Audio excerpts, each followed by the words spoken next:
नमस्कार मित्रांनो, मी Prathamesh, शिरतोडे गावराम poultry form. आपलं पेज म्हणजे नक्कीच नवीन काहीतरी. तर अशाच व्हिडिओमध्ये आज आपण एक माहिती सांगणार आहे. तर आपण पाहू शकता हा पक्षी असा वर फिडरवर बसलेला आहे. हे पाहू शकता आपण फिडरवर पक्षी बसले आहेत. तर एक असं होतं की अशा वर फिडरवर पक्षी बसल्यानंतर नात विष्ठा करतो आणि विष्ठा केल्यामुळे फीड आपलं खराब होतं. मग ते पक्षी जर बायचान्स चुकून जर आजारी असेल तर बाकीच्या पक्ष्यांनाही लागण होती. त्यासाठी आपण एक जुगाड करणार आहे. तर आपण पाहू शकता आता नुकतीच आपण संत ज्ञानेश्वर माऊलींची पालखी फलटणमधून गेलेली आहे. तर आपण पाहू शकता अशा प्रकारे आपण बाटल्या आणलेल्या आहेत. तर पालखी मुक्कामाला आपली फलटणला होती.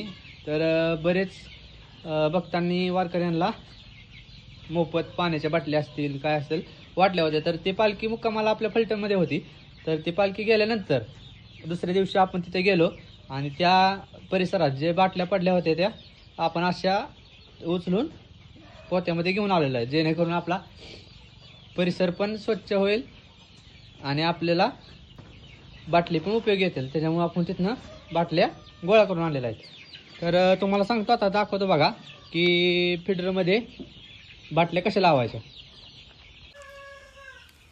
तर अशा प्रकारे मित्रांनो आपण पाण्याची बॉटल कापून घेतलेली आहे.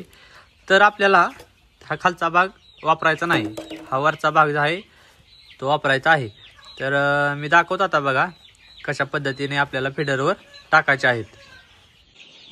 अशा प्रकारे बाटली आपण कापून घेतलेली आहे. तर फिडरवर अशा प्रकारे उलट्या प्रकारे लावून द्यायची आहे आणि लावल्यानंतर आपला फिडर आहे तो वर अडकून द्यायचा आहे. तर मित्रांनो पाहू शकता आपण अशा सर्व फिडरवरती आपण पाण्याच्या बॉटल्स टाकलेल्या आहेत. तर आता आपण पाहू शकता कुठल्याच फिडरवरती असा पक्षी बसलेला नाही आहे. तर मित्रांनो हा जुगाड कसा वाटला आपण कमेंटमध्ये नक्की सांगा आणि व्हिडिओ आवडल्यास नक्की लाईक करा, शेअर करा आणि आपल्या चॅनलला जर नवीन असाल तर फॉलो आणि सबस्क्राईब करा, जेणेकरून असली नवनवीन आपल्याला माहिती मिळून जाईल. तर धन्यवाद मित्रांनो.